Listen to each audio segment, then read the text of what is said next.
It was a mellow summer morning in the Nevada suburb of Henderson, a morning when everything felt just as it should be.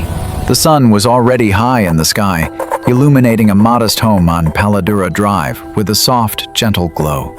Within that home, a family existed through a set routine, a shared history, and a silence that was, at times, palpable.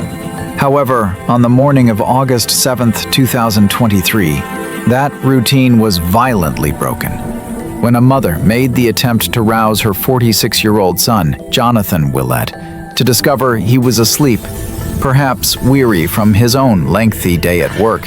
A horrific horror was encountered that would change her life, and a chilling crime story forevermore. Jonathan Willette was lying in his bed, motionless.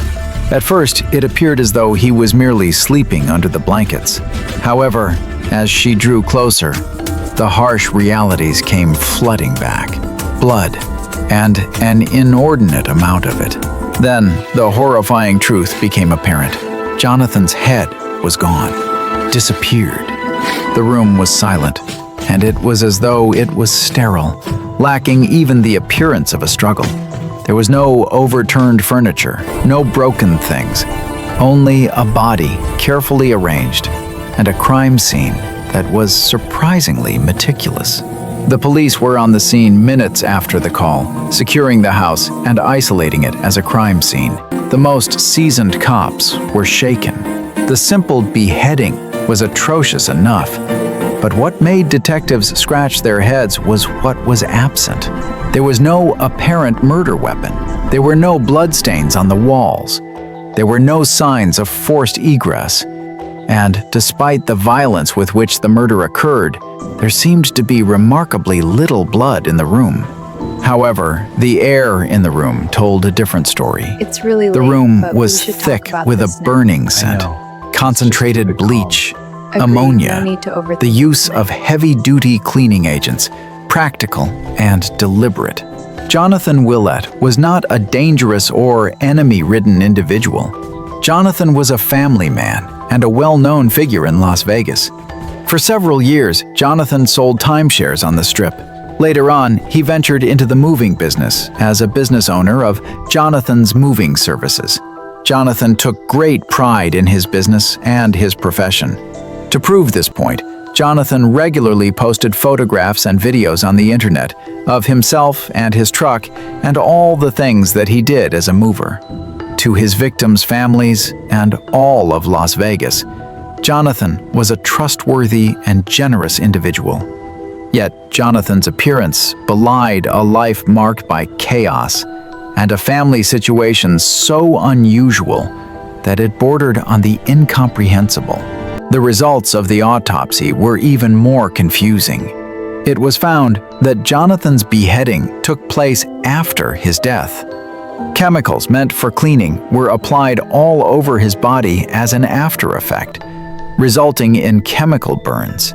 Analysts were able to find out that there had been at least 2 different methods of beheading, and they were a manual method and a powered method, probably using a saw.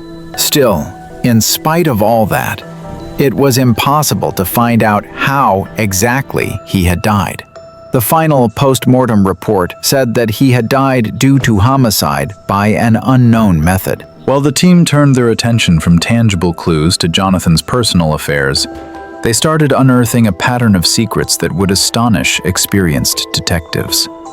Jonathan had 2 young daughters with his ex, Devin Michaels. In fact, the case wasn't the only twist that made Jonathan and Devin a rather intriguing, or rather confusing, couple. You see, Devin had a rather colorful past. Everything seems She had been a fine, porn star, Yes, the police officer perfectly explained. normal. but you She feel had it used too, other right? names over the years. But Jonathan had the daughters, and she had remained in contact with him. This on-again, off-again pattern had continued right up until the disappearance. Jonathan also had a grown son of his own, named Devier, from a previous association. He and his son had even been working together at one point, and had a strong father and son bond. However, this was all broken when Jonathan learned of a truth that would leave him destitute and broken. Devin Michaels, the mother of his female children, was married to his son. The activities between Deviere and Devin Michaels dated back several years and involved Deviere being younger by several decades. This created a family dynamic that Jonathan and his children were hard-pressed to understand and accept. Devin is Jonathan's ex, his son's wife, and the biological mother of his daughters, all in a span of 1 year. Then, by marrying Jonathan, Devin involves himself as a stepfather and a brother to Jonathan's daughters by default. Jonathan feels deceived as a lover, a friend, and as a parent in this situation when he reads further messages that exposed his anger and pain over their secret marriage. Nevertheless, it appeared that Jonathan was making an effort to make amends in the days leading up to his death. He was going to move back in with Devin, along with the kids. Jonathan wanted to establish a traditional family, which, supposedly, was going to offer some sense of stability to his daughters. It was, of course, unknown what role Deviere was going to play in this dynamic, He attacked me. but it was obvious that it was going to be very volatile. Digital evidence proved to play an essential role in the investigation. Cell phone records and CCTV footage presented a chilling representation of Jonathan's final day. On the 6th of August, Jonathan and his friend Devin spent the whole day together. They went shopping for back-to-school necessities, moved his stuff, and seemed normal, even cheerful in the CCTV footage. They then returned to the home on Paladura Drive. Devin's car was parked in the vicinity. Jonathan's moving truck was also there. About 10:12 p.m., the cameras recorded them arriving at the house. After this occurrence, Jonathan was not spotted alive again. It is thought by the detectives that Jonathan was murdered between late evening and the wee hours of the night. During this interval, Devin was observed roaming within the house. It was recorded by a neighbor's camera when some person placed something inside Devin's car. Later, Jonathan's mother met Devin in the kitchen. He looked normal and did not display any bloodstains on his body. He explained to Jonathan's mother that he was asleep. Yet, Devin's later statements to the police would contradict this incident. She said Jonathan was awake and smoking at the time she left. The timing didn't add up. About 2:04 a.m., Devin left the residence. Cell phone tracking revealed that she returned home. Along the way, she stopped at the pharmacy's drive-through location to pick up a prescription for one of the children. When reviewed on the security cameras, there was nothing out of the ordinary about her actions. No signs of panic, distress, or bloody clothes observable on her. Less than 6 hours later, Jonathan's body was found. Police searches of Devin's residence unmasked some chilling findings. Jonathan's wallet, keys, driver's license, and social security card were hidden inside drawers, packaged in bags. Jonathan's cell phone, smeared with blood from his body, was located outside of Devin's residence. When questioned, Devin alleged Jonathan had injured his hand earlier while relocating some furniture. However, there were no injuries discovered on Jonathan's hands by the medical examiner.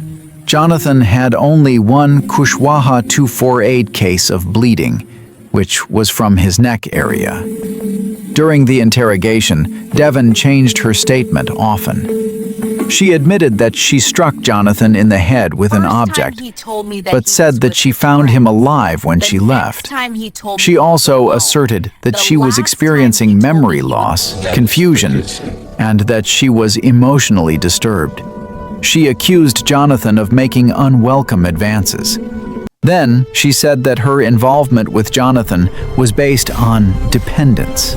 These declarations tended to be inconsistent, not fully formed, though they contradicted each other. The investigators believe that Devon killed Jonathan in order to regain control of her life and her family. By removing Jonathan from the picture, Devon would no longer have to deal with joint custody battles, being financially dependent on him, or the hassle of him moving back into the house that he shared with her and her boyfriend, Davier. The motive was very chilling in its simplicity.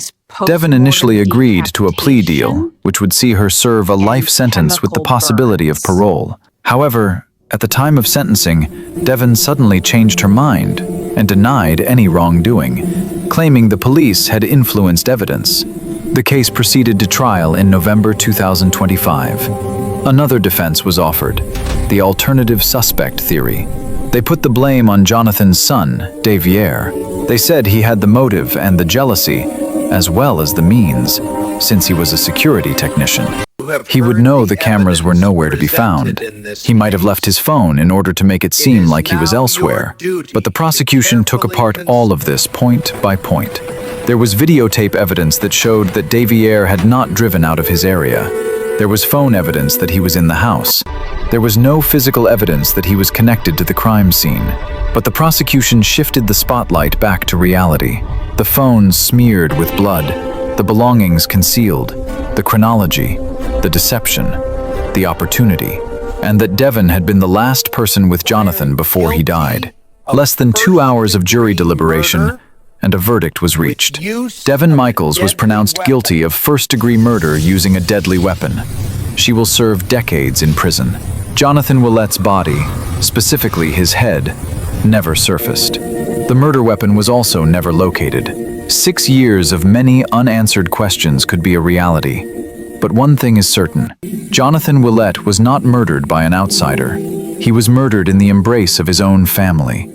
A family ripped apart by secrets, obsession, and treachery. This is Netflix Crime Story, where the darkest truths are revealed, and all crimes have the story that the offender was trying desperately to hide.